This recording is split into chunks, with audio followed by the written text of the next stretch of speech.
अस्सलाम वालेकुम, आप देख रहे हैं प्रोग्राम 7 से 8। मैं हूं आपकी मेज़बान किरण नाज। नाज़रीन, चेहरे तब्दील हो गए हैं लेकिन नारा वही है। तो हमारा सवाल यह है कि क्या आवाम की तकदीर बदल पाएगी या फिर हमें कोई नई तारीख मिल जाएगी। इसके अलावा खूब जमी असेंबली में जब मिल बैठे दो यार, वादे किए गए हमसे हज़ार लेकिन अमल ज़ीरो, ये भी एक कहानी है आज हमारे पास। बड़े लीडर पर बड़े इल्ज़ामात, कितनी हकीकत कितना फसाना, जानेंगे इसी शो में। सर्द खाने की एक खबर और साथ ही कल की एक अधूरी कहानी भी आज हमने मुकम्मल कर दी है। लेकिन पहले हेडलाइंस।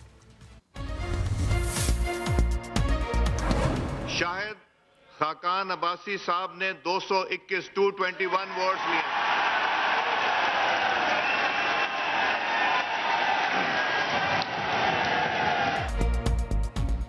शाहिद खाकान अब्बासी मुल्क के 28वें वज़ीर आज़म मुंतखब, कौमी असम्बली में भारी अक्सरियत से कामयाब। लीगी उम्मीदवार के 221 वोट, पीपल्स पार्टी के उम्मीदवार नवीद कमर ने 47 और PTI उम्मीदवार शेख रशीद ने 33 वोट हासिल किए। जमात इस्लामी के साहबजादा तारिक उल्लाह के 4 वोट।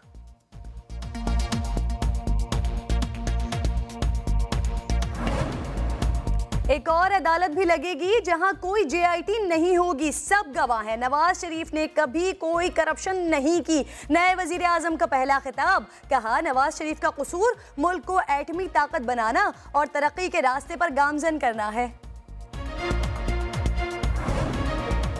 शाहिद खाकान अब्बासी के अपने आबाई गांव में जश्न, लोगों ने मिठाइयां तकसीम की, खैर मकदमी बैनर्स की बहार आ गई। PTI के एक और खातून रहनुमा नाराज, आयशा गुल अलई भी तहरीक इंसाफ को अलविदा कह गई। जल्द धमाका खेज प्रेस कॉन्फ्रेंस भी करेंगी। और लाहौर में यंग डॉक्टर्स का काम छोड़ एहतजाज, एक मरीजा की जान ले गया। सर्विसेज अस्पताल की इमरजेंसी में खातून इलाज को तरसती रह गई, कोई मसीहा ना आया। मुतालिबात मनवाने वालों के खिलाफ पुलिस का एक्शन, मुजाहिरीन पर शेलिंग और पानी की तोप चला दी, 8 डॉक्टर्स गिरफ्तार।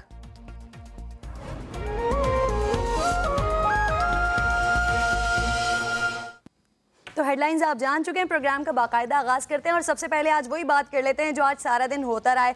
PTV ने जो नहीं दिखाया वो समा अपने नाज़रीन के सामने लेकर आया है। सरकारी TV ने शेख रशीद की पूरी तकरीर नशर नहीं की थी, याद होगा आपको। शेख रशीद का कहना था कि अगर वो मारे गए तो जिम्मेदार नवाज शरीफ और उनका ख़ानदान होगा। तकरीर के दौरान मरियम नवाज का नाम भी लिया गया शेख साहब की जानिब से और ऐसे में आबिद शेर अली अपने आपे से बाहर हो गए। इस दौरान शेख रशीद पर कैप्टन सफदर की जानिब से भी खूब जुमलेबाजी की गई।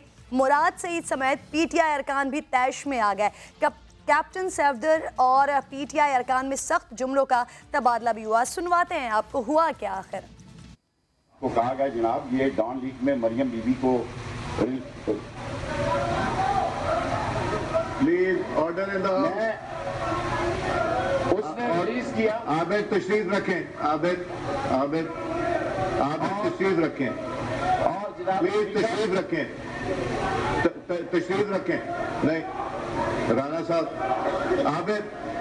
आबिद तशरीफ रखें। जनाब स्पीकर ये माहौल है। नहीं तशरीफ रखें आबिद, ये आपका आबिद प्लीज तशरीफ रखें।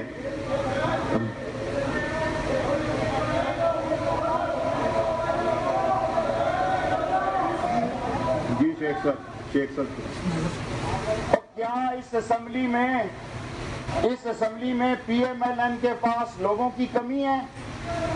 कोई कमी नहीं है। बस यार प्लीज बस्ती साहब छोड़ो पर मसला कोई नहीं। तो समा की स्क्रीन पर हम आपको वो मनाजिर दिखा रहे हैं जो सरकारी TV ने नहीं दिखाए थे। यानी एक जानिब पाकिस्तान तहरीक इंसाफ के वजीर आजम के लिए उम्मीदवार जिन्हें पड़े 33 वोट और जब आए बात की उन्होंने, तो दूसरी जानिब क्या हो रहा था वो भी हम आपको सीधे हाथ वाली विंडो में दिखा रहे हैं। जहां जब बात शुरू की शेख रशीद ने तो उसके बाद आबिद शेर अली को शायद उन्होंने देखा कि वो गुस्से में उनकी तरफ आ रहे हैं, इसीलिए शेख साहब कहते रहे कि आबिद साहब प्लीज़। जबकि दूसरी जानिब मुराद सईद भी कुछ तैश में आते हुए और सीट से अपने उठते हुए दिखाई दे रहे हैं। पाकिस्तान तहरीक इंसाफ के कारकुनान एक जानिब, उनके रहनुमा एक जानिब और दूसरी जानिब PMLN के रहनुमा हैं कि जब शेख रशीद ने बात शुरू की है और मरियम नवाज के हवाले से उन्होंने बात की तो उस पर कैप्टन सफदर भी गुस्से में दिखाई दिए। इसके साथ साथ दीगर PMLN के जो रहनुमा यहाँ पर मौजूद थे उनकी जानिब से भी ज़रा गुस्से का मुजाहरा किया गया। तो आज मुंतखब हो रहे थे वज़ीर आज़म, लेकिन गुस्सा शेख रशीद पर किस किस को आया सुन लीजिए। रहमानिर्रहीम। अन्नल्कू, इस आयत का तर्जुमा मैं पढ़ लेता हूँ कि सारी ताकतें के सारी और सारे इख्तियारात अल्लाह ही के कब्जे में हैं। तशरीफ रखें, तशरीफ रखें। Order in the house. मैं कुरान की आयत से शुरू करता हूँ और इसके खातिर आप जरा खामोश रहें। रहमान रहीम, अन्नल्कू, इस आयत का तर्जुमा मैं पढ़ लेता हूँ। तो जनाब ये शेख रशीद साहब थे जो कि पहली बार वज़ीर आज़म के लिए उम्मीदवार थे। बहरहाल वज़ीर आज़म तो नहीं बन सके, अलबत्ता क्या कुछ उन्हें सहना पड़ा पार्लियामेंट के अंदर भी और पार्लियामेंट के बाहर भी। पहले हमने आपको दिखाए थे अंदर के मनाजिर और अब आप देख सकते हैं बाहर के मनाजिर, सिक्योरिटी भरपूर, लेकिन उसके बावजूद भी धक्के पड़ रहे थे शेख साहब को। अब्बास शब्बीर हमारे साथ मौजूद है, उनसे मजीद बात कर लेते हैं। अब्बास शब्बीर, इतना गुस्सा किसको था कि शेख साहब को धक्के मारे गए? जी बिल्कुल, काफी सारे लोगों को आज गुस्सा था क्योंकि शेख रशीद जब पार्लियामेंट का इजलास खत्म हुआ और जब बाहर निकले तो शेख रशीद के इंतजार में ऑलरेडी मुस्लिम लीग नून के जाले मौजूद थे, वहाँ पे खड़े थे और शेख रशीद को देखते ही उन्होंने नारेबाजी की और ये नारेबाजी फिफ्थ फ्लोर से सेकंड फ्लोर से फर्स्ट फ्लोर और फिर ग्राउंड फ्लोर और फिर जब तक वो गाड़ी में नहीं बैठे ये नाराबाजी और धक्कम पेल का सिलसिला जारी रहा है। इस दौरान पार्लियामेंट हाउस के गमले भी टूटे। जिस तरीके से शेख रशीद को पुलिस हसार में और तहरीके इंसाफ के कुछ लोग थे उन्होंने कॉर्डन किया और शेख रशीद को किसी प्राइवेट गाड़ी में बिठाया और पार्लियामेंट हाउस से जिस तरह हम अपने फुटेजेस में देख सकते हैं कि उनको रवाना किया।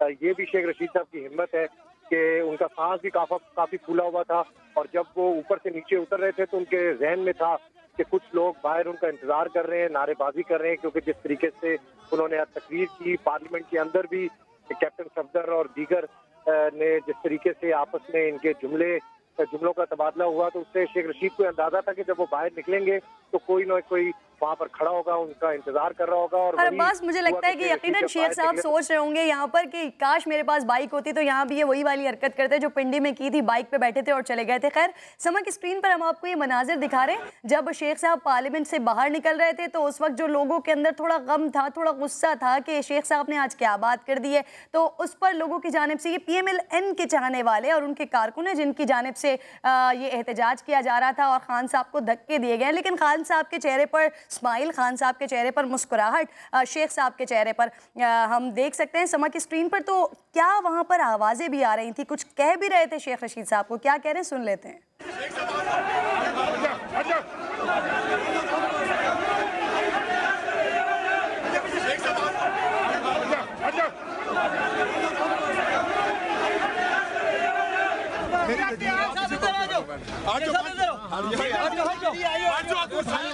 छोड़कर रोला बन गया यार।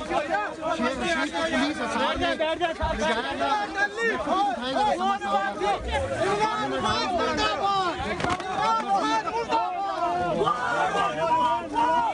गमले टूट गए। नून के हामी पुलिस हसार में।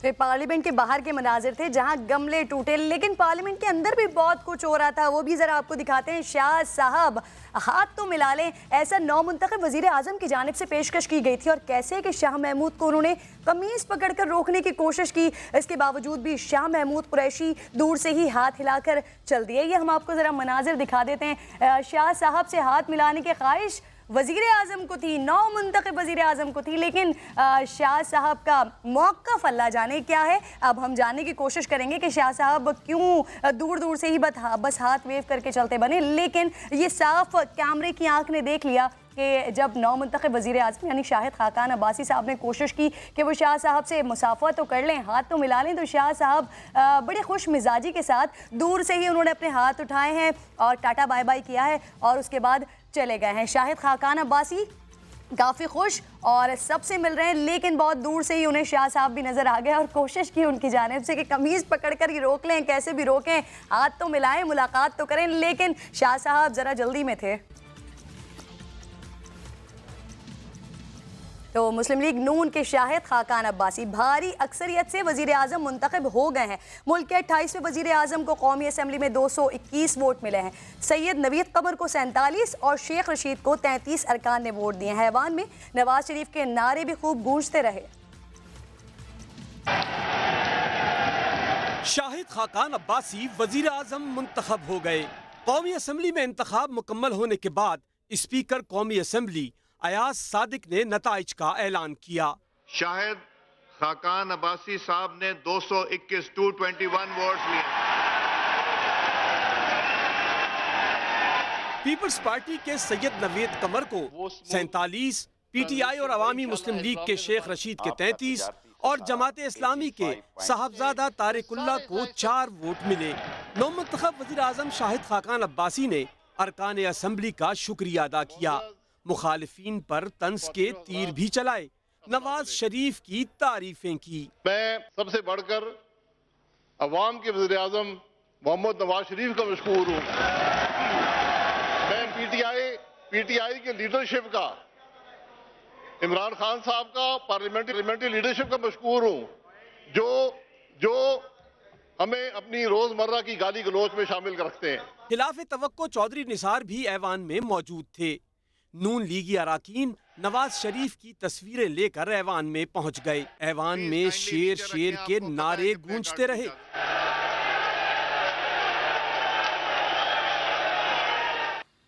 तो जनाब ये नौमुंतखब वज़ीर आज़म हैं शाहिद खाकान अब्बासी और 45 दिन में इनकी जानिब से 45 महीनों का काम करने का आज़म किया गया। इस पर हम बात करेंगे। शेरी मज़ारी मौजूद थी, बात करी थी, लेकिन अब हंगामा आराई शुरू हो गई है। वो हम आपको मनाजिर दिखा रहे हैं। प्रेस कॉन्फ्रेंस सबसे कुछ देर पहले शेरी मज़ारी की जानिब से की जा रही थी, लेकिन इस दौरान हंगामा आराई यहाँ पर हो रही है। शायद सहाफ़ियों की जानिब से कोई सवाल किया जा रहा है और कोई वहीं पर जहाँ ये शेरी मज़ारी और दीगर लोग बैठे हुए हैं कोई जवाब भी दे रहा है, लेकिन समझ इस वक्त नहीं आ रहा है और सिचुएशन और पिक्चर क्लियर नहीं हो पा रही है कि आखिर बदमज़गी का आगाज़ यहाँ पर हुआ क्यों है। लेकिन अब से कुछ ही देर पहले जब समा ने अपने नाज़रीन को दिखाया था तो शेरी मज़ारी की जानिब से बात की जा रही थी और एक जानिब पार्लियामेंट का मसला है तो दूसरी जानिब आयशा गुलाली जो कि पाकिस्तान तहरीक इंसाफ से नाराज़ हो गई हैं, उनका भी मसला चल रहा है। तो शेरी मज़ारी उन्हीं के हवाले से बात करते हुए और ये कहते हुए दिखाई दे रही थी कि क्योंकि उन्हें जो यौम तशक्कुर मनाया गया है उस पर उनको इजाज़त नहीं दी गई थी या उनको मौका नहीं दिया गया तकरीर करने का, तो इस वजह से नाराज़ हुई हैं और इसी वजह से उनकी जानिब से इल्ज़ाम तराशियों का सिलसिला शुरू हो गया है। समा की स्क्रीन पर आप मुलाहिज़ा कर सकते हैं ये मनाज़र जब ख़वातीन खड़ी हुई हैं और बात कर रही हैं। कुछ सुन लेते हैं।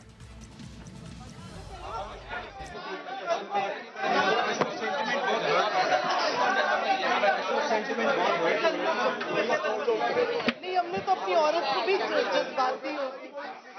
You are insulting women and the PTI workers. ये बड़ा स्ट्रॉन्ग स्टीरियोटाइप पाया जाता है कि इसी वजह से नहीं ऐसी कोई बात नहीं। डिनाई भी कर रही। वोट बताओ, इतना वोट पड़ा था तो इसलिए पड़ा था। हम 52 हैं, हम 52% ख्वातीन हैं, हम क्यों ना आए जज्बा में? तो याद थी किधर से आ गई है पागल है। तो भैया आप क्या कर रही हैं? क्या I have given a reply. एक आवाज़ ऐसी सुनाई दी है कि 52% ख़वातीन अरकान हैं पाकिस्तान तहरीक इंसाफ की, लेकिन अभी क्या हुआ है? आदिल तनौली हमें ज्वाइन कर चुके हैं, उनसे बात कर लेते हैं। आदिल, बदमज़गी क्यों हुई है ये प्रेस कॉन्फ्रेंस के दौरान? आज ही देखें, आज खैबर पख्तूनख्वा से पाकिस्तान तहरीक इंसाफ की जो रुकन असम्बली थी आयशा गुलाली, उन्होंने जब तहरीक इंसाफ छोड़ने की बात की तो उसके बाद शेरी मज़ारी पाकिस्तान तहरीक इंसाफ की जो रहनुमाएं हों उन्होंने उस हवाले से स्टेटमेंट दी और प्रेस कॉन्फ्रेंस की। यहाँ पर प्रेस क्लब में उनकी प्रेस कॉन्फ्रेंस जारी थी और इस दौरान साथियों ने मुख्तलिफ सवाल किए। इसमें यह सवाल भी किया गया कि जब नाज बलोच पाकिस्तान तहरीक इंसाफ को खैराबाद कहकर पीपल्स पार्टी में शमूलियत की तो उस वक्त खान साहब की एक गैर रस्मी तौर पर स्टेटमेंट सामने आई थी कि जाने दो, किसी काम की नहीं। इसी हवाले से मजीद साथियों ने भी सवाल किया और एक साथी ने यह भी कहा कि आपके जलसे में खवातीन की तादाद भी होती है और मर्दों की तादाद भी, और अक्सर मर्द आजाद भी जो होते हैं जलसों में आते हैं और मुख्तलिफ मकामात पर जो बदनज़मी भी देखने में आई, जिस पर शेरी मज़ारी और दीगर तहरीक इंसाफ की जो रहनुमा यहाँ पर प्रेस कॉन्फ्रेंस कर रही थी वो स्टील पा गई और साथी को कहा कि आपने ऐसा सवाल क्यों किया कि हमारे जलसों में हमेशा खवातीन के साथ बदनज़मी होती रही। इस पर जो है सहाफ़ी एहतजाजी तौर पर उन्होंने कहा कि सहाफ़ी का हक बनता था कि सवाल किया जाए, लेकिन शेरी मज़ारी उनके सवाल का जवाब मुकम्मल देने में नाकाम रही और इस तरह दीगर मीडिया के सहाफ़ी ने उनसे भी ये कहा कि इस तरह के सवाल न किए जाएं, जिस पर जो है सहाफ़ियों और तहरीक इंसाफ के जो प्रेस कॉन्फ्रेंस करने वाली खवातीन से उनके साथ सख्त जुर्म का अल्फाज इस्तेमाल किए गए हैं। जी ठीक है आदिल, आप हमारे साथ ही मौजूद रहेगा। आपने बात की है नाज बलोच साहिबा की, तो वो इस वक्त हमें ज्वाइन कर चुकी हैं, उनसे बात कर लेते हैं। नाज बलोच साहिबा, आयशा गुललई की जानिब से ये फैसला किया गया है जो अब से कुछ दिन पहले आपकी जानिब से किया गया था, उनके फैसले को आप कैसा महसूस करेंगे, कैसा देख रही हैं? बिस्मिल्लाहिर्रहमानिर्रहीम।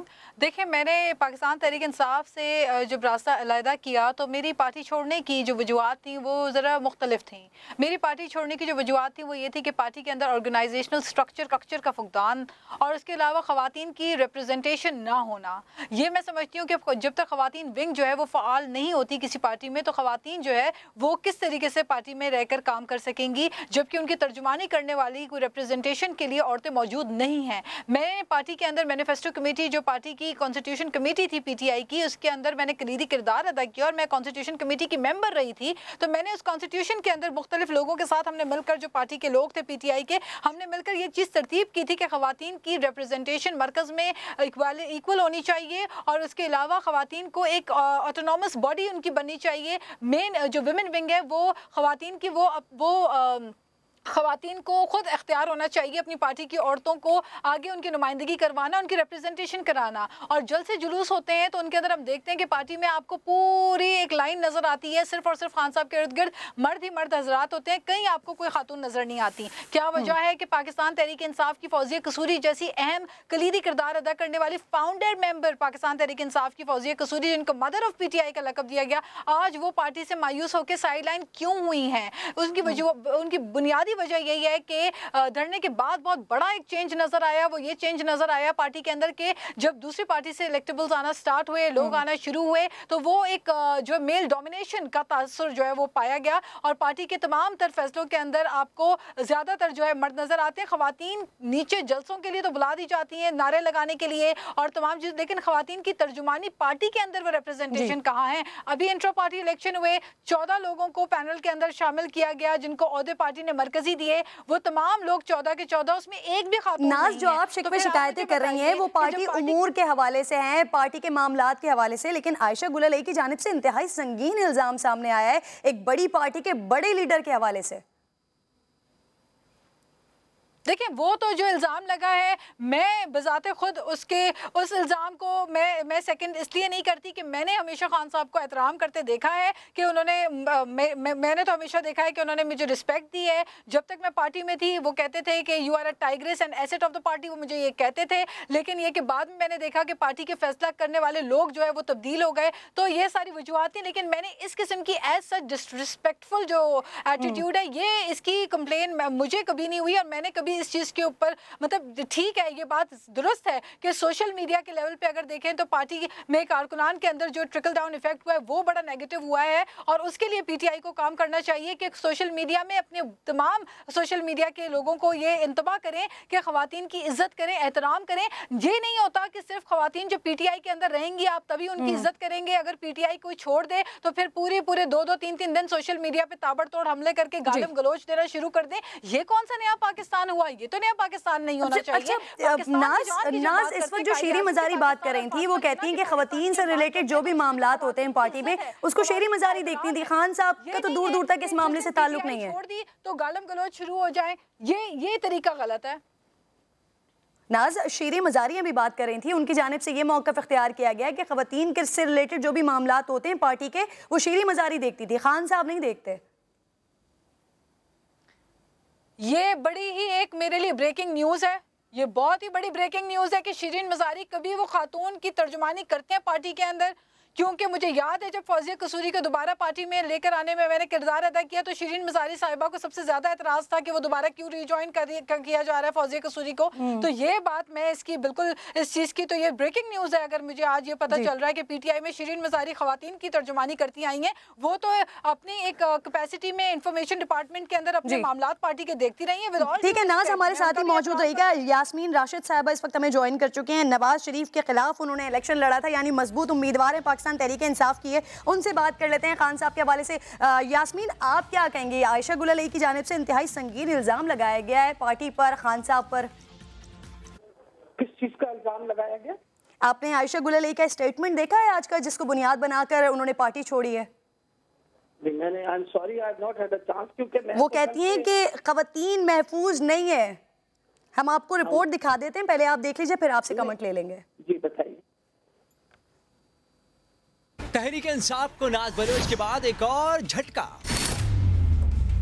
एमएनए आयशा गुलालई ने भी पार्टी छोड़ने का ऐलान कर दिया। कहती हैं वर्कर्स करप्शन के खिलाफ एहतजाज करते रहे, लेकिन किसी ने नहीं सुनी। हमारे पार्टी में वर्कर्स काफी एहतजाज करते रहे हैं मुख्तलिफ इशूज के ऊपर, करप्शन के ऊपर, खवातीन की इज्जत के ऊपर, लेकिन उस चीज को हमारी पार्टी में वो माहौल नहीं है कि वो इस किस्म का माहौल हो। जिस तरीके से हम लोगों को दिखाते हैं दुनिया को कि पीटीआई ऐसी है, वैसी नहीं है। आयशा गुलालई ने आर्टिकल 62 और 63 पर अमल दरामद के हवाले से नया मुतालबा कर दिया। आर्टिकल 62 और 63 जिस तरीके से एक मुल्क का सरबराह जो है अगर मॉरली करप्ट एक इंसान हो तो उसको भी उसके ऊपर भी लागू होता है। उन्होंने असेंबली नशिस्त छोड़ने से इनकार करते हुए पार्टी के दीगर एमएनएस के बारे में भी इंकिशाफ कर दिया। एमएनएस भी बहुत नाराज हैं इस पार्टी से। एमएनएस को भी जिस तरीके से उनको ट्रीट किया जाता है, जिस तरह उनको इंसल्ट किया जाता है। पीटीआई के जो वर्कर्स हैं वो सब मेरे साथ हैं, पीटीआई के एमएनएस मेरे साथ हैं। आयशा गुलालई के मुताबिक बहुत सी दीगर खवातीन की तरह वो भी काफी अरसे से सब कुछ बर्दाश्त कर रही थीं। कहती हैं इस मामले पर जल्द तफसीली प्रेस कॉन्फ्रेंस करेंगी। यास्मीन साहबा, सुना अपने मौक़िफ़ आयशा गुलालई ने जो इख्तियार किया है, साथ में कह रही हैं तमाम मेंबरान भी, तमाम एमएनएस भी उनके साथ मौजूद हैं, उनके मौक़िफ़ की तायद करते हैं। देखिए जी, मैंने तो सबसे बड़ी ये बात है कि मैं पिछले 7 साल से इस पार्टी के साथ हूँ और जितनी इज्जत से इमरान खान साहब खवातीन के साथ डील करते हैं, मैंने शायद इससे पहले कभी किसी लीडर को इस तरह डील करते हुए नहीं देखा। इसलिए ये बात वो कहना चाहती है, मुझे तो समझ नहीं आई कि किस बेसिस पे वो बात कर रही हैं। सबसे बड़ी ये बात है कि she was a nominated MPa MNA from Khyber Pakhtunkhwa. Khan साहब ने बहुत बड़ी मेहरबानी उन पे की कि भाई उनको नॉमिनेट किया। तो मैं I have not ever had this experience और मेरा ख्याल है कि इस तरह की बातें करनी, आपने पार्टी छोड़नी है आप छोड़िए, पर इस तरह के इल्जाम तराशी करना बहुत ही शर्म की बात है खान साहब के बारे में। खान साहब की जुबान से मैंने आज तक न कभी किसी खातून के बारे में कोई बुरी बात सुनी है, न कभी उन्होंने कोई गलत बात कही है और हमेशा उन्होंने औरतों से बहुत इज्जत से डील किया। ठीक है यास्मीन राशिद साहिबा, आपका मौक़िफ़ हमारे सामने आ गया। इसके अलावा नाज बलोच, आपने अपना कीमती वक्त दिया, आप दोनों का बेहद शुक्रिया। और इससे पहले हम आज की स्टोरी की बात कर रहे थे, तो एक बार फिर यही बात कर लें। 9 मुंतखब वज़ीर आज़म शाहिद खाकान अब्बासी 45 दिन इन्हें मिले, लेकिन उन्होंने खुद ही अज़म कर लिया है कि 45 महीनों का काम करेंगे। अब देखते हैं क्या होता है। कहते हैं नवाज शरीफ पर करप्शन का कोई इल्ज़ाम नहीं है, अवाम ने अदालत का फैसला कबूल ही नहीं किया। कहते हैं कि JIT नहीं होगी, ऐसी अदालत लगाएंगे। और उन्होंने कहा कि मुल्क की तरक्की के लिए हमें टैक्स ना देने वालों के पीछे जाना होगा। क्या कहा उन्होंने, सुनवाते हैं आपको। सबसे बढ़कर अवाम के वज़ीर आज़म मोहम्मद नवाज शरीफ का मशकूर हूँ। हमें वो तरबियत नहीं है, हमारे लीडर का हुक्म है कि गाली का जवाब शाइस्तगी से दिया जाए। मैं ये जरूर कहूंगा कि एक और अदालत भी लगेगी, एक अदालत और लगेगी जो इस अदालत से बहुत बड़ी होगी। इन्होंने कभी करप्शन नहीं देखी और सबसे बढ़कर मैं गवाही दूंगा जो 30 साल से नवाज शरीफ के साथ हूं कि उसने कभी हमें करप्शन के लिए नहीं कहा। LNG पे बात कर लिए, मैं हाजिर हूं, 24 घंटे हाजिर हूं बेटा। जो कमाया है मेहनत से कमाया है, सबके सामने कमाया है। आपको तकलीफ है तो मैं आके दिखा दूंगा। 45 दिन के लिए हूं, 45 घंटे के लिए हूं। मैं मुल्क का वज़ीर आज़म हूं और मैं काम करने आया हूं, मैं सीट गर्म रखने नहीं आया। तो हमने नॉन टैक्स पेयर्स के पीछे जाना है, मुश्किल काम नहीं है, जाना पड़ेगा और हमने जाना है। तमाम असले के लाइसेंस कैंसिल करके वापस लेगी और लोगों को पैसे देगी। ऑटोमेटिक असला वफाक जारी नहीं करेगा। उम्मीद करते हैं वज़ीर आज़म साहब जैसा कह रहे हैं वैसा काम भी करके दिखाएं। शेख रशीद की शाहिद खाकान अब्बासी को वज़ीर आज़म मुंतखब होने पर मुबारकबाद। ऐवान से अपने खिताब में बोले, क्या ही अच्छा होता कि अगर पॉलिसी पर भी कुछ बात कर ली जाती। मैं शाहिद खाकान अब्बासी साहब को एक जमहूरी प्रोसेस में मुंतखब वज़ीर आज़म पर मुबारकबाद देता हूँ और मैंने उनके वालिद साहब के साथ भी काम किया। जो उन्होंने फरमाया अच्छा होता, इसमें पाकिस्तान की फॉरेन पॉलिसी के बारे में भी कोई इरशाद फरमाते। असला वापस लेना, खाकान अब्बासी साहब, बहुत मुश्किल काम है अब इस मुल्क में। और मुझे अच्छा याद है कि वली खान, मिसेस वली खान, ये पहले भी बहुत बड़ी कोशिश की गई, ये बुरी तरह नाकाम हुआ। सब कुछ बदल गया है। नहीं बदली है तो सिर्फ MQM ही नहीं बदली है। याद होगा आपको, मुत्तहिदा कौमी मूवमेंट ने पहले नवाज शरीफ से इस्तीफे का मुतालबा किया था। नवाज शरीफ के जाने के बाद वजीर आजम के लिए फिर मुस्लिम लीग नून के उम्मीदवार की हिमायत का ऐलान किया गया है। MQM के इस ऐलान पर आवाम भी काफ़ी हैरान रह गए। आप कराची के मसाइल हल करें, हम आपके साथ हैं। MQM पाकिस्तान ने गुज़िश्ता रोज ही वज़ारत उज़्मा के लीगी उम्मीदवार खाकान अब्बासी की हिमायत का ऐलान किया था। आज कौमी असम्बली पहुंचे तो MQM अरकान लीगी रहनुमाओं से शीरो शकर हो गए। शाहिद खाकान अब्बासी खुद मुत्तहिदा वफ्द से मिले। गवर्नर सिंध साद रफीक और हासिल बदंजू साथ मौजूद थे। इस मौके पर शाहिद खाकान ने कहा कि कराची पाकिस्तान का दिल है। हिमायत पर MQM के शुक्रगुजार हैं। MQM के कायदीन का मशहूर हूँ जिन्होंने हमें मौका दिया कि अपना मौक़िफ़ उनके सामने रखें, उनकी बातें सुने और एक बेहतर फैसला हो जो पाकिस्तान के हक में भी हो और कराची के हक में भी हो। मुत्तहिदा रहनुमा फारूक सत्तार ने कहा कि सिंध में बदतरीन हुक्मरानी का दौरा है।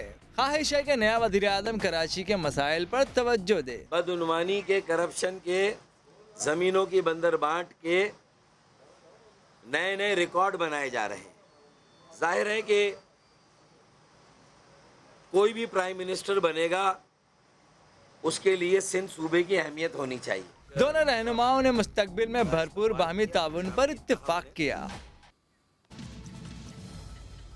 आगे बढ़ जाते हैं नाज़रीन। अब इस वाक़ई के लिए क्या कहिए कि हमारे ही प्रोग्राम में हमसे वादा किया गया कि जिम्मेदारों के खिलाफ कार्रवाई भी होगी, ऐसे वाक़यात दोबारा नहीं होंगे, लेकिन इसी महीने एक बार फिर गुजरावाला में ये वाक़या देखने में आ गया। पहले आप ये रिपोर्ट देखिए, फिर हम इस पर बात करेंगे। वही शहर, वही अस्पताल, एक बेड पर फिर जिंदा और मुर्दा साथ साथ। गुजरावाला में सिविल अस्पताल इंतजामिया ने बेहिसी की इंतहा कर दी। गैस्ट्रो में मुब्तला मोहम्मद इस्माइल को खातून की मैयत के साथ जगह दे दी।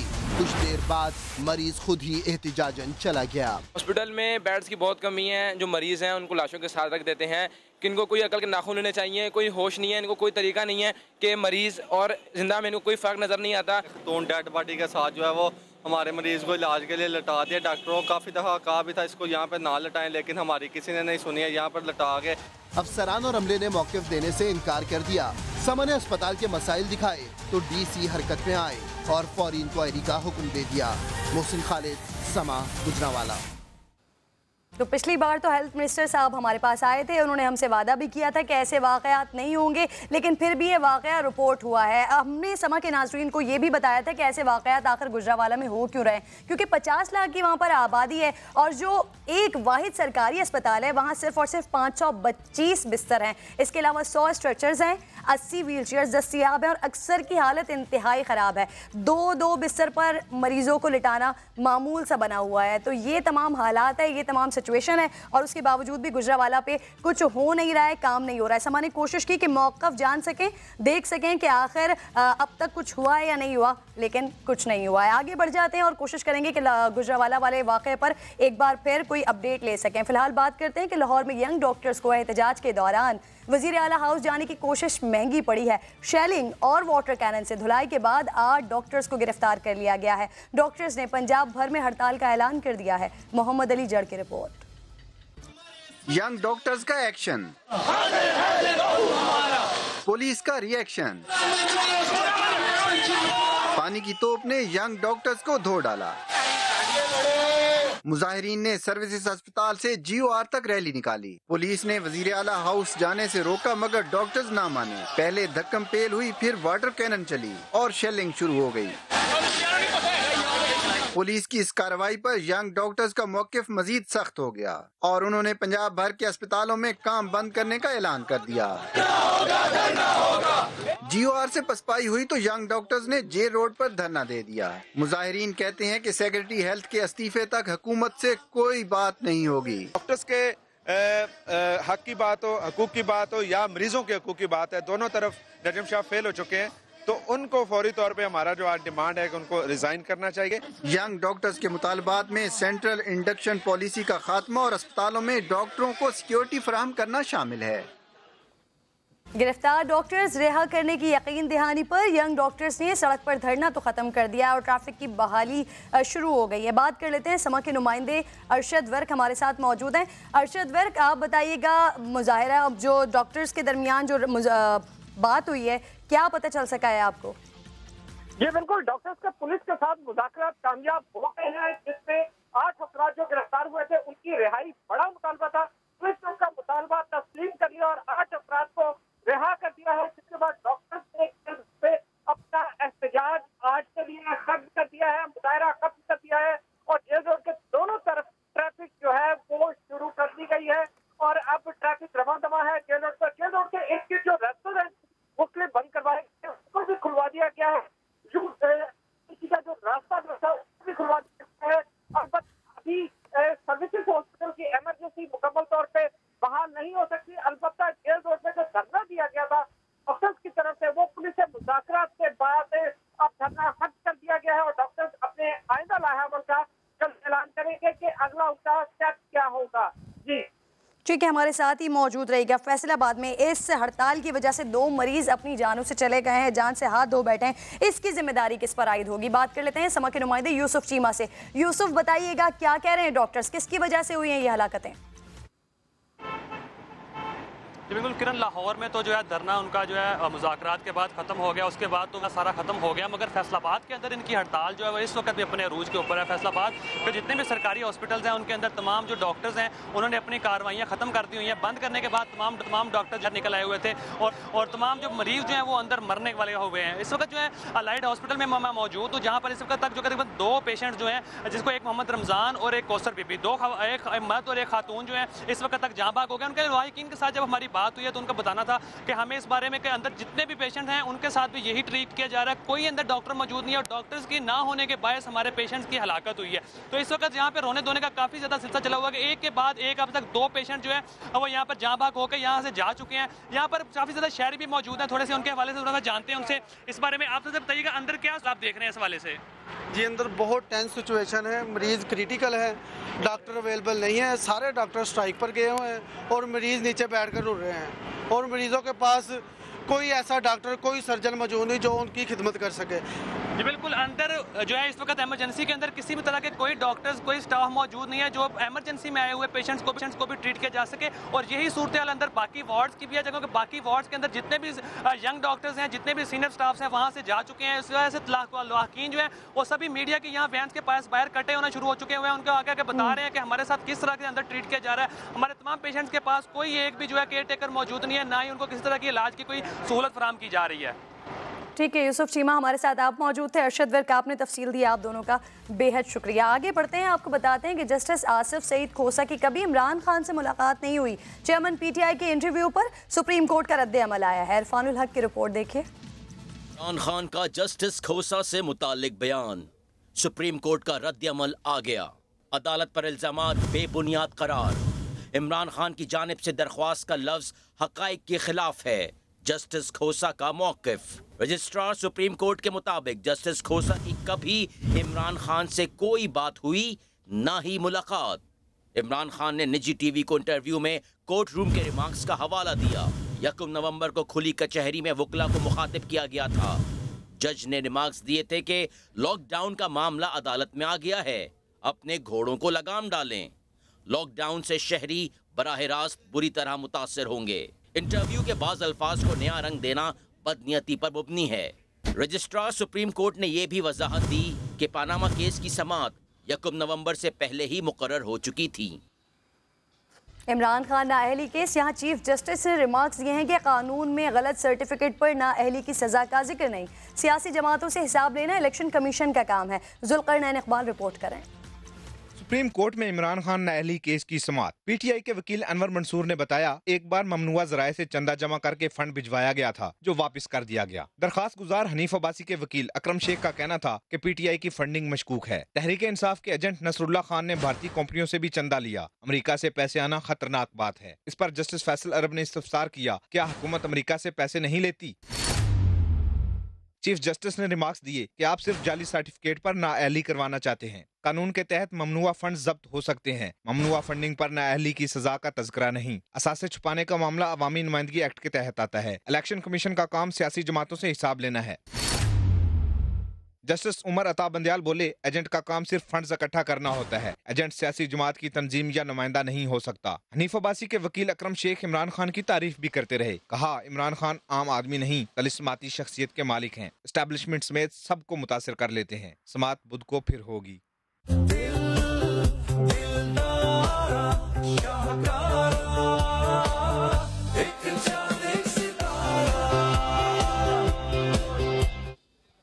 तो जनाब, अब तो चारों जानिब इसी तरह नगमों की आवाज़ें सुनाई देंगी, क्योंकि अगस्त के महीने का आगाज़ हो चुका है और ऐसे में दुकानदार लोगों को नित नई आइटम्स, नित नई चीज़ें दिखा रहे हैं और जो ख़रीदार हैं उनको अपनी जानिब खींच रहे हैं। ज़ियाउर रहमान ने इस पर रिपोर्ट तैयार की, आपको दिखाते हैं। लाहौर में अनारकली बाजार से मुल्हिका गणपत रोड पर इन दिनों खूब चहल पहल है। जश्न आज़ादी के सामान से दुकानें सजी हैं। कोई बाजा बजाकर ग्राहकों को अपनी तरफ मुतवज्जो कर रहा है, तो किसी ने फिरकी घुमाना शुरू कर दी है। बाजार में मकामी खरीदारों के साथ दूर दराज से आए दुकानदार भी खरीदारी में मसरूफ हैं। यहाँ एक तो क्वालिटी बहुत ज़्यादा होती है और दूसरा रेट बहुत ज़्यादा अच्छा होता है। सेल करने के लिए काफ़ी वैरायटी खरीदी है, बैज, परचम वगैरह। खरीदार कीमतों से मुतमिन है तो दुकानदार भी ज्यादा बिक्री होने पर खुश हैं। लाइटिंग वाले बैज हैं, ठीक है, ये रबड़ वाले बैंड हैं, हाथ पे पहनने वाले, ये चूड़ियाँ हैं। बाजार में मुख्तलिफ किस्मों के बैजेस, परचम, मास्क, टोपियाँ, पगड़ियाँ, घड़ियाँ, बैंड, शर्ट्स दस्तयाब हैं। जश्न आज़ादी की मुनासबत से तैयार चश्मे भी मरकज़े निगाह हैं। माह अगस्त शुरू होते ही मैंने तो अपना हैट बदल लिया है। आप भी जल्दी कर लें क्योंकि जश्न बड़ा है और वक्त कम। कैमरामैन लियाकत बशीर के साथ ज़ियाउर रहमान, समा, लाहौर। तो जनाब, हर पाकिस्तानी की कोशिश होती है कि जश्न आज़ादी के दौरान बढ़ चढ़कर मुल्क से मोहब्बत का इजहार किया जाए। मज़ार क़ाइद पर पाकिस्तान के बड़े परचम की नुमाइश की गई है और मुंतज़मीन दावा ये कर रहे हैं कि ये सबसे बड़ा परचम हमने तैयार किया है। नज़ाहत खान की रिपोर्ट देखिए। सफ़ेद धागों से बुना परचम, इतना कुशादा कि सबने मिलकर थामा। खोला तो समंदर की लहरों की तरह मज़ारे क़ाइद के दालान पर छा गया।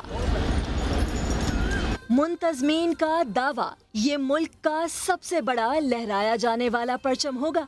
झंडे की लंबाई चौड़ाई कितनी है 14 अगस्त को ही पता चलेगा। इसको हमने बना तो लिया और ये 14 अगस्त को लहराया जाएगा। जहाँ पर ये लहराया जाएगा वहाँ पर इसकी पैमाइश और इसकी हाइट और ये सब कुछ वहाँ पर डिस्क्लोज की जाएगी।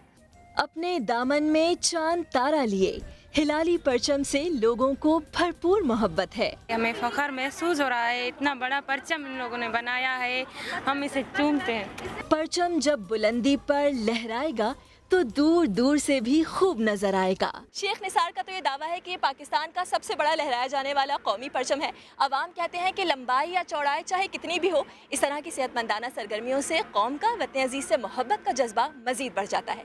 कैमरामैन मोहम्मद आतिफ के साथ नज़ाहत खान, समा, कराची। तो फिर एक काम करें, जश्न आज़ादी मना लें, शादी की डेट्स को आगे कर दें। ऐसा मैं नहीं कह रही हूँ, पेशावर में हो रहा है, लेकिन क्यों हो रहा है बता रही हैं फातिमा नाज़िश। 2 ईदों के दरमियान पाकिस्तान भर में हो जाता है वेडिंग सीजन ऑन, लेकिन इस मर्तबा तो पेशावर के शहरियों को शदीद गर्मी ने ऐसा सताया कि चारों नाचार शादी ब्याह की तारीखों को आगे बढ़ाया, जिसका सबसे ज्यादा असर हुआ वेडिंग आइटम्स फरोख्त करने वालों पर। गर्मी ज्यादा शदीद पड़ रही है, कारोबार है जो बहुत डिम जा रहा है। कोई इतने शादी की तकरीबात हो, ऐसे कोई फंक्शन वगैरह कोई नहीं कर रहा है। कुछ ऐसा ही हाल गुल फरोशों का भी है, जो कि शादी सीजन के जल्द लौट आने के इंतजार में हैं। कहते हैं गर्म मौसम ने कारोबार सख्त मुतासिर किया है। आउट है, बिल्कुल आउट है। अभी जो है बहुत गर्मी है, कोई नहीं है, हाथ पे हाथ रख के बैठे हुए हैं। अरूसी मलबूसात फरोख्त करने वालों के पास भी खरीदार बराए नाम ही आ रहे हैं। यूँ तो पूरे मुल्क में वेडिंग सीजन ऑन होने वाला है, लेकिन पेशावर के ताजरों का कारोबार शदीद गर्मी ने सख्त मंदा कर दिया है। कैमरामैन कामरान खान के साथ फातिमा नाज़िर, समा, पेशावर। तो पेशावर में सिर्फ लोड शेडिंग ही मसला नहीं है, डेंगू वायरस भी फैल रहा है। इससे 4 लोग अपनी ज़िंदगी की बाजी हार चुके हैं और सैकड़ों अफराद हैं जो कि इस वक्त अस्पतालों में ज़ेरे इलाज हैं। फयाज अहमद की रिपोर्ट। पेशावर एक बार फिर हुआ डेंगू मच्छर के डंक का शिकार। खतरनाक वायरस ने 4 अफराद की जान ले ली। एक माह के दौरान 148 शहरी डेंगू का शिकार हुए, जबकि 100 के करीब वायरस से मुतासरा मरीज अस्पतालों में दाखिल हैं। 964 पेशेंट जो है टोटल उसकी हमने स्क्रीनिंग अभी तक की है डेंगू के लिए, और उसमें 148 केसेस जो है वो डेंगू पॉजिटिव आए हैं। डेंगू की वबा से तहकाल बालात सबसे ज्यादा मुतासिर। अहले इलाका के मुताबिक मुनासिब हिफाजती इंतजाम न होने के बायस खतरनाक वायरस पंजे गाड़ रहा है। हमारी ये मुतालिबात है DC साहब से, कमिश्नर साहब से, कि यहाँ पर इमरजेंसी डिक्लेयर किया जाए। हंगामी सूरत हाल के पेश नज़र महकमा सेहत ने तमाम इदारों से ठोस इकदाम करने की हिदायत जारी कर दी। कैमरामैन कामरान खान के साथ फयाज अहमद, समा, पेशावर। बात हो रही है अवामी मसाइल की, तो नवाज शरीफ की नाअहली के बाद लाहौर का हल्का NA 120 ये तवज्जो का मरकज़ बना हुआ है। इलाके के मसाइल में एक सबसे बड़ा मसला शायद बिजली के लटकते बेहंगम तार हैं, जिन्हें लेस्को ने कभी ठीक करने की जहमत ही नहीं की। अरशद वर्क की रिपोर्ट।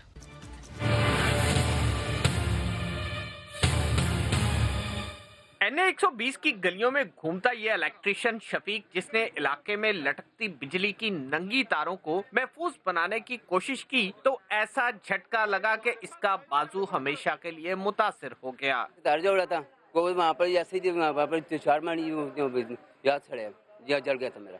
हल्के में जगह जगह मौत को दावत देती ये तारें अहले इलाका के लिए बड़ा खतरा हैं। लोग कहते हैं कि हम तो जान चुके कि यहाँ झुककर चलना बेहतर, लेकिन वोट मांगने के लिए आने वाले एहतियात से आए। वो जो तारों के गुच्छे लटक रहे हैं, बेशुमार वापडा वाले खुद आगे डर जाते हैं यहाँ पे। लेस्को ने बिजली के नंगे तारों पर कभी टेप करने की जरूरत भी महसूस नहीं की। NA 120 में जगह जगह बिजली की नंगी तारें लेस्को की लापरवाही का सबूत हैं।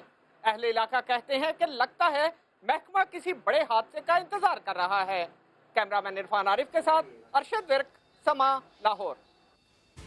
तो NA 120 तो तवज्जो का मरकज़ बना हुआ है, लेकिन हम उस इलाके की भी बात करते हैं जो शायद तवज्जो का मरकज़ कभी होता है कभी नहीं होता। रावलपिंडी का इलाका है आताबाद। यहाँ गंदे नाले पर बना लकड़ी का खस्ता हाल पुल अहले इलाका की वाहिद गुजरगाह है। हर साल कई हादसात के बावजूद मकीनों को इसी पुल से गुजरना पड़ता है। उमर आसिफ बता रहे हैं। हर कदम पर मौत की आहट, हर गांव मौत के साए, पुलिस सिरात से हर रोज है सफर मेरा। इधर 3-4 वैसे भी बंदे गिर चुके हैं, वो लाशें उनकी अभी तक नहीं मिली थी। रावलपिंडी के इलाके हैदराबाद में गंदे नाले पर बना लकड़ी का ये खस्ता हाल और खतरनाक पुल रोजाना हजारों लोगों की वाहिद गुजरगाह है। मॉनसून का आगाज क्या हुआ, अहले इलाका के अंदेशे भी दो चंद हो गए। मुतालबा सिर्फ इतना सा कि इस मौत के पुल की जगह मुस्तकिल और महफूज पुल का इंतजाम किया जाए, मगर अवामी नुमाइंदे इलेक्शन के बाद बेपरवाह हो गए। पुल भी नहीं है, कितने सालों से ये पुल चल रहा है, कोई काम इधर नहीं है। ये सिर्फ कहते हैं जी 2 दिन में हो जाएगा, 10 दिन में हो जाएगा। डिप्टी मेयर चौधरी तारिक भी मामले की संगीनी से आगाह तो हैं, मगर मसले का हल मुस्तकबिल पर छोड़ते हैं। देख लें शहर में जहाँ जहाँ ये जो पुल आरजी लगे हुए थे, डोरियाँ लगी हुई थी, वो मैंने तारी है हमें वहाँ, तो उसको भी हम देखते हैं और इंशाल्लाह फिर उसका बजट सरदार साहब को कहते हैं और हम करके तो उसको फिर पुल नया बना देते हैं। अहले इलाका को भी इंतजार है कि इनका ये कठिन रास्ता कब आसान होगा।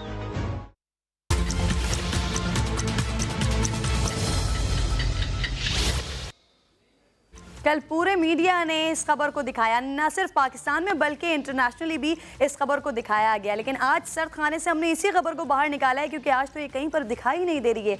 दुनियापुर में बहू को तेजाब पिलाने का मामला, पुलिस ने 2 देवरों को गिरफ्तार कर लिया है, जो कि लड़की के खातून के जिसका कल इंतकाल हुआ है उसके ये देवर थे। आमिर इकबाल हमारे साथ मौजूद हैं, हम उनसे बात कर लेते हैं। आमिर इकबाल, बताइएगा इसके शौहर ने जिन 2-4 लोगों का जिक्र किया था, जिसमें सास ससुर और 2 भाई शामिल थे, ये वही 2 भाई? जी बिल्कुल, ये गुज़श्ता रोज जो एक अफसोसनाक वाकया जिला लोधरा की तहसील दुनियापुर में पेश आया था।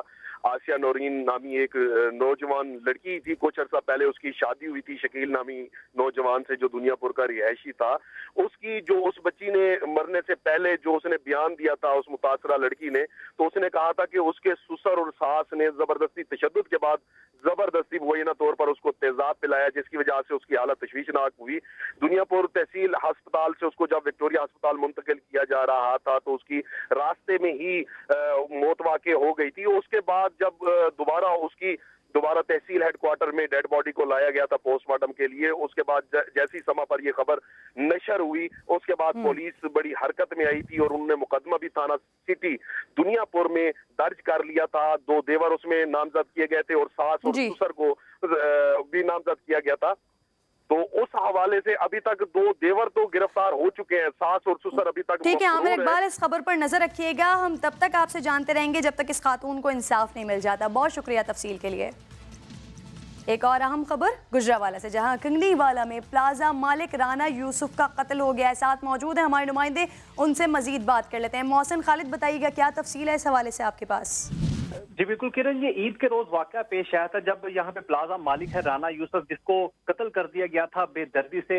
और ये सीसीटीवी हमने जब दिखाई लोगों को तो साफ मुल्जिम जो है नजर आ रहा था, शाहिद नाम था इस मुल्जिम का, और इसने जो है कत्ल किया था राना यूसुफ को। पुलिस जो है अभी तक मुल्जिमान को जो है गिरफ्तार नहीं कर सकी। मुल्जिमान जो है इसके साथी और ये शाहिद जिसने फायरिंग की है, जिसे फायरिंग करते हुए देखा भी जा सकता है सीसीटीवी में, अभी तक फरार है। 1 महीने से जो है वो ज्यादा का अरसा हो चुका है, लेकिन अभी तक जो है पुलिस इसे पकड़ने में कामयाब नहीं हो सकी, जिसकी वजह से जो अहले इलाका है और जो इनके घर वाले हैं मकतूल के, वो सरापा एहतजाज हैं। उन्होंने एहतजाज भी किया था गुज़िश्ता रोज इस वाकया के खिलाफ, पुलिस के खिलाफ, लेकिन अभी तक मुल्जिम जो है वो गिरफ्तार नहीं हो सका।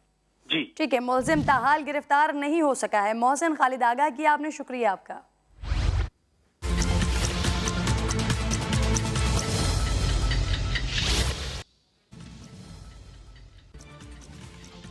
तो सोशल मीडिया की बात कर लेते हैं, यहाँ कौन सा ट्रेंड टॉप पर है और बातें क्या चल रही हैं, रिपोर्ट में देखते हैं। सोशल मीडिया पर आयशा गुल अलई के तहरीक इंसाफ छोड़ने के मामले ने वजारत उज़्मा के लिए होने वाली वोटिंग के इशू को मकबूलियत में पीछे छोड़ दिया। मलाइका रजा कहती हैं कि सिंध से नाज बलोच, बलोचिस्तान से सकीना बलोच के बाद खैबर पख्तूनख्वा से आयशा बलोच इन्हीं इल्जामात के तहत तहरीक इंसाफ छोड़ चुकी हैं कि पीटीआई में खवातीन की इज्जत नहीं। पंजाब से ताल्लुक रखने वाली मलाइका रजा खुद भी तहरीक इंसाफ इसी इल्जाम के तहत छोड़ चुकी हैं।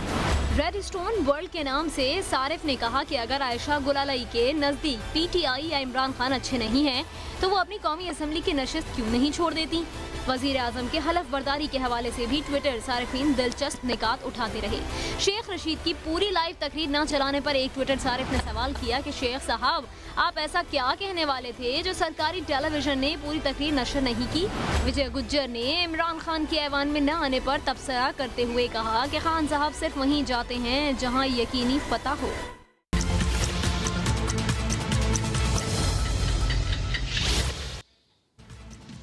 और अब आई है इंटरेस्टिंग स्टोरी, लेकिन खवातीन के लिए। खैर आजकल लड़के भी कुछ कम मेकअप नहीं करते। गैर मुल्की ब्रांड्स की मेकअप मसनूआत एक ही छत तले दस्तियाब हो तो समझें खवातीन की तो ईद हो गई है। कराची में सजने वाले ऐसे ही एक फेस्टिवल का अहवाल आपको बता रही हैं शहला महमूद।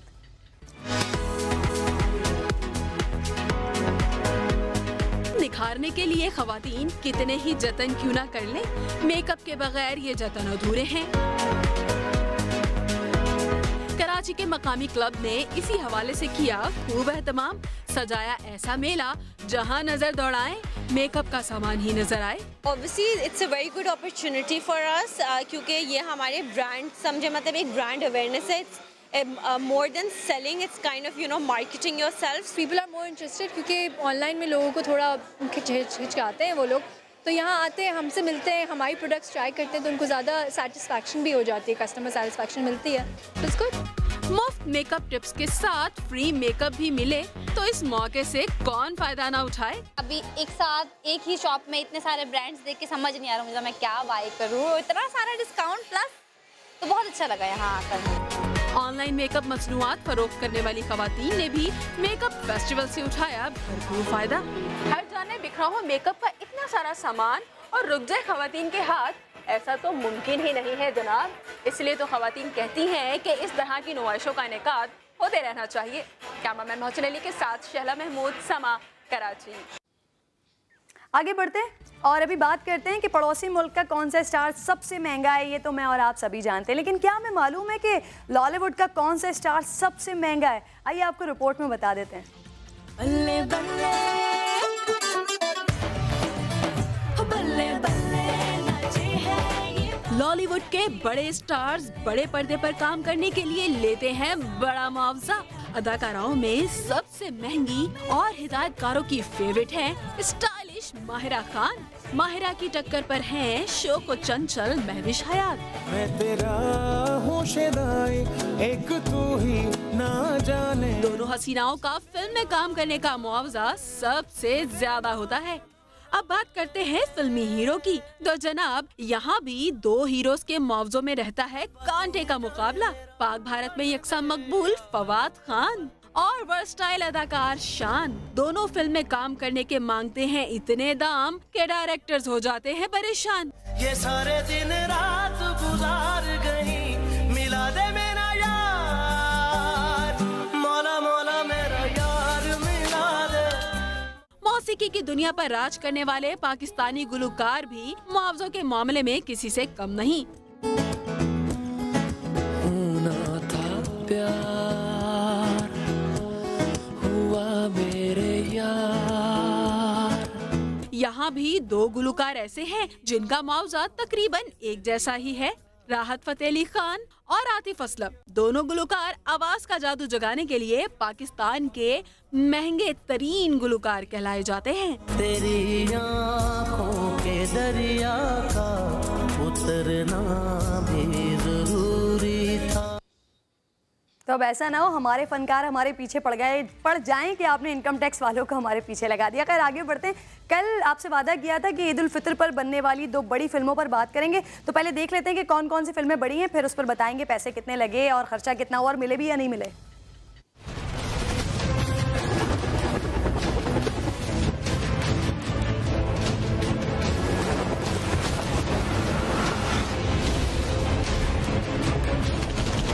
तो जनाब, फिल्म यलगार, इसमें कास्ट थी बड़ी, फिल्माई भी कुछ बेहतर थी, लेकिन फिल्म क्रिटिक कहते हैं कि स्क्रिप्ट कुछ जानदार नहीं था, इसीलिए ना नोटों का अंबार ना आवाम की लगी कोई कतार।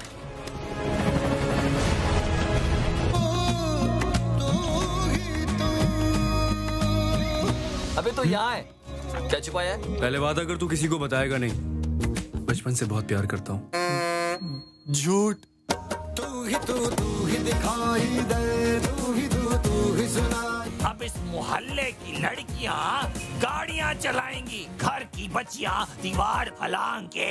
Once more come on you people, धूम मचा ले। जनाब, film Mehrunisa we love you, Sana Javed, इनकी अदाकारी को बेहद पसंद किया गया और इसी बुनियाद पर ये फिल्म ताहाल पर्दे पर मौजूद है और अब तक 13 करोड़ का बिजनेस कर चुकी है। फिल्म पंडितों के मुताबिक पिछली तमाम फिल्मों से इस फिल्म को बेहतर करार दिया गया है। डीएनए प्रोफाइल स्टडी कर रही हूँ। सैंपल 1 एक आम आदमी का ब्लड और डीएनए प्रोफाइल है और सैंपल 2 मेजर जैन का। जब ओरिजिनल गाजी सोल्जर्स की टेस्टिंग हुई थी तो उनके ब्लड सैंपल्स में भी कुछ ऐसा ही दिखा था। आप प्रोजेक्ट गाजी से मुंसलिक थे। प्रोजेक्ट गाजी के रिलीज होते ही रोक दी गई है। वजह क्या है? नाक़िस शायद ऑडियो और वीडियो बताया गया है। इसके अलावा शोर शराबा और चैन ना आए, ये दो मूवीज़ भी रिलीज़ होनी थी, लेकिन क्यों रिलीज़ नहीं हो पाई हैं, इसकी वजूहात सामने नहीं आई हैं।